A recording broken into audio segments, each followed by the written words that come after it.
Hello everyone, welcome to our channel Social Supply.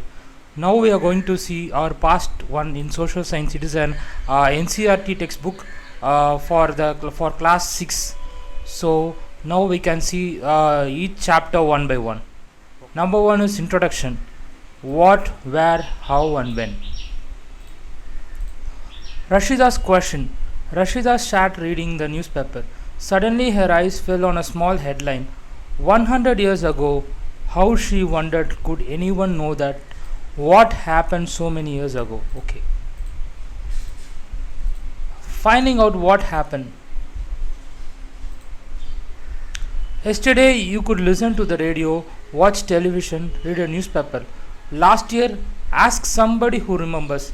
But what about long ago? Let us see how it can be done. What can we know about the past? There are several things we can find out. What people ate, the kinds of clothes they wore, the houses in which they lived. We can find out about lives of hunters, herders, farmers, rulers, merchants, priests, craftspersons, artists, musicians and scientists. We can also find out about games children played, the stories they heard, the place they saw, the song they sang. Where did people live? Find the river Narmada on map 1 of page 2. We can see the river Narmada in map 1, which is in next page. People have lived along the banks of this river for several 100,000 years. Some of the earliest people who lived here were skilled gatherers, that is, people who gathered their food. They knew about the vast wealth of plants in the surrounding forest and collected roots, fruits, and other forest produce for their food. They also hunted animals. They also hunted their animals. So the people in the past. Now we can find the Sulaiman and Kirtar hills to the northwest. Some of the areas where women and men first began to grow crops such as wheat and barley about 8,000 years ago are located here. People also began rearing animals like sheep, goat and cattle and lived in villages. Locate the Garo hills to the northeast and Vindhya in the central India. These were some of the other areas. Okay, here is the Sulaiman range over here, and Indus is here, and Chambal is it's here. It's in Madhya Pradesh region and Madhya Pradesh region and part of Rajasthan. Here is Yamuna, and here is Ravi, Jhelum, Chenab, Bias. And here is Narmada river, Satpura, Tapti, Vindhyas, Son, Mahanadi.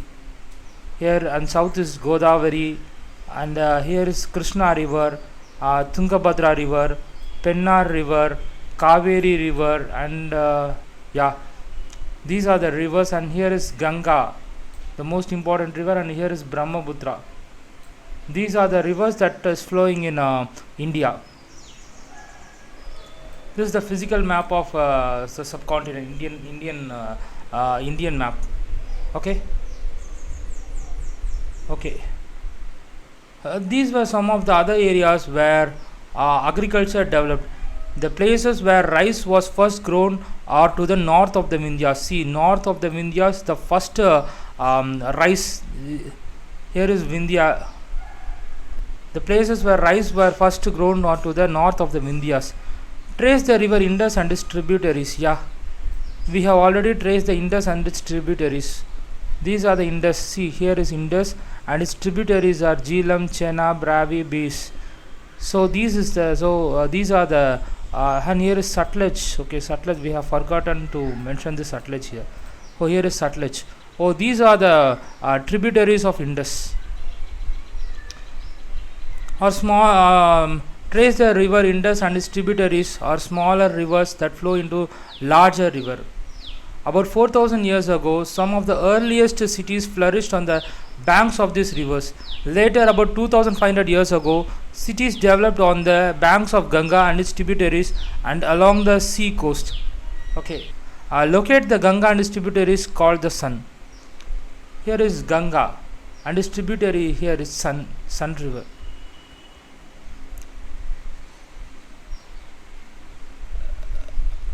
In ancient times, the area along these rivers to the south of the Ganga was known as Magadha, now lying in the state of Bihar. Its rulers were very powerful and set up a large kingdom. The kingdoms were set up in other parts of the countries as well. Throughout, people traveled from one part of the subcontinent to another. The hills and high mountains, including the Himalayas, deserts, rivers, and seas, are made journeys dangerous at times, but never impossible. So, men and women moved in search of livelihood, as also to escape from natural disaster like floods or droughts. Sometimes men marched in armies conquering other lands. Besides, merchants traveled with caravans or ships, carrying valuable goods from place to place, and religious teachers walked from village to village, town to town, stopping to offer instruction and advice on the way. Finally, some people perhaps traveled driven by a spirit of adventure, wanting to discover new and exciting places. All these led to sharing ideas between the people. Why do people travel nowadays? Look at map 1 once more. Hills, mountains, and seas from the natural frontiers of the subcontinent. While it was difficult to cross these frontiers, those who wanted could and did scale the mountains and cross the seas. People from across the frontiers also came into the subcontinent and settled here. This movement of people enriched our cultural tradition. People have shared new ways of carving stones, composing music, and even cooking food over several hundreds of years. Sorry, the names of the land. Two, okay. Two of the words we use for our country are India and Bharat. The word India comes from the Indus called Sindhu in Sanskrit. Find Iran and Greece in your atlas. This is a task. Okay, the Iranians and Greeks who came throughout the northwest about 2500 years ago and were familiar with Indus called it the Hindos or Indos, and the land of east of the river was called India. The name Bharata was used for a group of people who lived in northwest and who are mentioned in Rig Veda.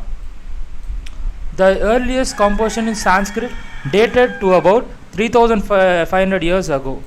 Later it was used for the country. Finding out about the past. There are several ways of finding out about the past. One is to search for and read books that was written long ago. These are called manuscripts because they were written by hand. This comes from the Latin word manu, meaning hand. These were usually written on palm leaf or on the specially prepared bark of tree known as birch, which grows in Himalayas. See, here you can see the page of a palm leaf manuscript. This script was written about 1,000 years ago. The palm leaves were cut into pages and tied together to make books. To see a birch bark manuscript, turn to page 35. Yeah, okay. Over the years, many manuscripts were eaten away by insects. Some were destroyed, but many have survived. Often preserved in temples and monasteries. These books dealt with all kinds of subjects, religious beliefs and practices, the lives of kings, medicine and science. Besides these were epics, poems, plays. Many of these were written in Sanskrit. Others were in Prakrit. Prakrit language. The Prakrit language is used by an ordinary people and Tamil. Okay. We can also study inscriptions. These are writing on relatively hard surfaces such as stone or metal. Sometimes king got their orders inscribed so that people could see, read and obey them. There are other kinds of inscriptions as well, where men and women including kings and queens recorded what they did. For example, kings often kept records of their victories in battle. These are the inscription. Here you can see the inscription. Can you think of the advantages of writing on a hard surface, and what could have been difficulties? There were many other things that were made and used in the past. Those who study these objects are called archaeologists. They study the remainings of buildings made of stone and brick, painting and sculpture. They also explore and excavate, dig under the surface of the earth to find tools, weapons, pots, pans, ornaments, and coins. Some of these objects may be made of stone, others of bone, baked clay, or metal. Objects that are made of hard, imperishable substances usually survive for a long time. Here are the pictures. You can see the picture is a pot from an old city. Pots like these were used about 4,700 years ago, and an old silver coins such as this one were used from 2,500 years ago. In what ways is the coin different from ones we use today? Okay, you can think about it. Archaeologists also look for bones of animals, birds, and fish to find out what people ate in the past. Plant remains survive for more rarely. If seeds of grain or piece of wood have been burnt, they survive in a shattered form. Do you think cloth is found frequently by archaeologists? Historians, that is, scholars who study the past, often use the word source to refer to the information found from manuscripts, the inscription, and archaeology. Once sources are found, learning about the past becomes an adventure as we reconstruct it bit by bit. So, historians and archaeologists are like detectives who use all these sources like clues and find out about our past. One past or many. Did you notice the title of this book, Our Past? We have used the word past in plural to draw attention to the fact that past was different for different groups of people. For example, the lives of herders or farmers were different from those of kings and queens. The lives of merchants were different from those of craftspersons and so on. Also, as is true even today, people follow different practices and customs in different parts of the country. For example, today most of the people living in Andaman Islands get their own food by fishing, hunting, and collecting forest produce. By contrast, most people living in cities depend on others for supplies of food. Differences such as these existed in the past as well. Besides there is another kind of difference. We know a great deal about kings and the battles they fought because they kept records of their victories. Generally, ordinary people such as hunters, fishing folks, gatherers, farmers, or herders did not keep records of what they did. While archaeology helps us to find about their lives, there is much that remains unknown. What do dates mean? If somebody asks you the date, you will probably mention the day, month, and the year, 2000 and something. These years are counted from the date generally assigned to the birth of Jesus Christ, the founder of Christianity. So 2000 means 2000 years after the birth of the Christ. All dates before the birth of Christ are counted backwards and usually have the letters BC, before Christ, added on it. In this book, we will refer to the dates going back from the present using 2000 as your starting point. Letters with dates. BC stands for before Christ. You will sometimes find AD after before dates. This stands for two Latin words, Anno Domini, meaning in the year of the Lord, that is Christ. So 2012 can also be written as AD 2012. Sometimes CE is used instead of AD and BCE instead of BC. The letter CE stands for Common Era and BCE stands for Before Common Era. We use these terms because the Christian era is now used in most countries of the world. In India, we began using this form of dating from about 200 years ago, and sometimes the letter BP, meaning before present, are used.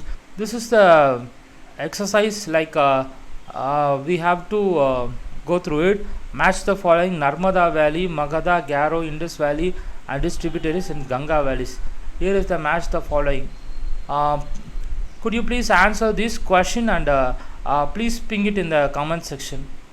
Okay, now we come to the end of this introduction part of this video, and we can see the next part in another video. And finally, thanks for watching this video. Bye.